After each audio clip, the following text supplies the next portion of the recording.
Le long de la frontière avec la Biélorussie, la Pologne veut commencer à bâtir un mur dès le mois de décembre pour empêcher les migrants d'entrer dans l'Union européenne.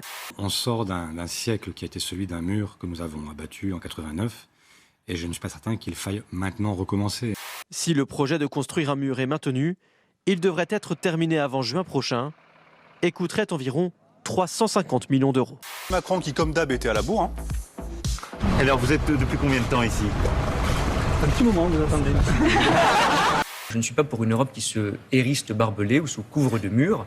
Et donc, nous avons ce débat entre Européens, il faut être honnête. Il y a plus de 10 pays européens aujourd'hui qui disent qu'il faut que l'Europe nous aide à financer des murs. La France n'a pas soutenu cela pour l'instant. Merci d'être avec vous, je suis ravi. Moi aussi. Sincèrement, de vous recevoir. En fait, vous êtes dans la plus vieille ville de France, une vieille ville ouvrière, regardez. Une ville ouvrière qui a un avenir. Et qui a tenu. Et qui a tenu.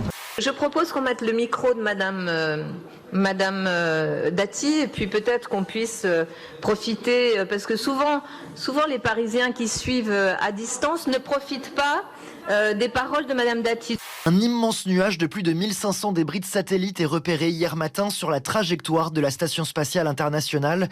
Les Russes auraient testé un missile tiré depuis la Terre pour détruire un de leurs vieux satellites.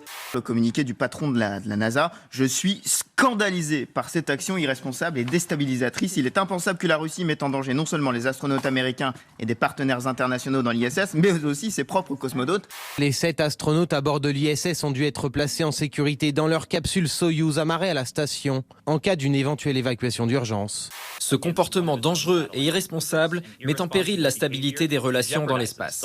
C'est d'ailleurs la ministre des Armées qui a réagi pour la France, Florence Parly, qui qualifie les Russes de saccageurs de l'espace. Est-ce que c'est délibéré? Est-ce que c'est mal maîtrisé? Je ne sais pas. Si c'est délibéré... C'était pour détruire un vieux satellite russe. Un vieux satellite. Oui. On va voir. Moi, je ne sais pas vous dire aujourd'hui si les règles d'usage de l'espace ont été respectées. Si elles ne le sont pas, nous serons aussi très clairs. L'État nous tourne le dos. Alors, face à ce désengagement, à son manque de soutien quant à nos investissements nécessaires, et nous remboursons aussi notre dette climatique. Faut arrêter le crack. Les incidents ont eu lieu en Guadeloupe lors de la première journée de grève générale contre l'obligation vaccinale des soignants et contre le pass sanitaire. Et il y a eu des accrochages entre pompiers grévistes et gendarmes. Comme vous pouvez le voir sur ces images, 2 pompiers ont été blessés et 2 manifestants sont en garde à vue. Il faut arrêter le crack. Je n'ai pas dit ça. Vous n'avez pas parlé de crack à aucun moment? J'ai dû en parler avec Nicolas Jeannetet, qui est un autre conseiller de Paris. On a l'impression que le Conseil de Paris, ça sert surtout à faire de la politique nationale. Parce qu'entre vous et Hidalgo, c'est un duel entre la snipeuse de la droite et une prétendante à l'Élysée. J'aime pas bien le qualificatif de sniper, mais à un moment donné, il faut dire la vérité aux Parisiens, et nous on se bat pour les Parisiens. Alors ça tangue fort, c'est un ferry de la compagnie Mobilines qui a été frappé par cette panne.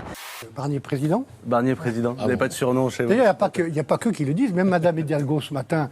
Autour du président Barnier et de moi-même pour les accueillir et faire... Barouin, pardon. Mais ça va venir. Je suis étonné que vous n'ayez pas relevé cette... Ah ça, mais je suis pas étonné que vous l'ayez relevé, non, en revanche.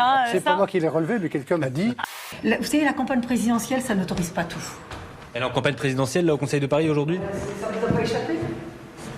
Si vous êtes là, c'est que ça doit être le cas.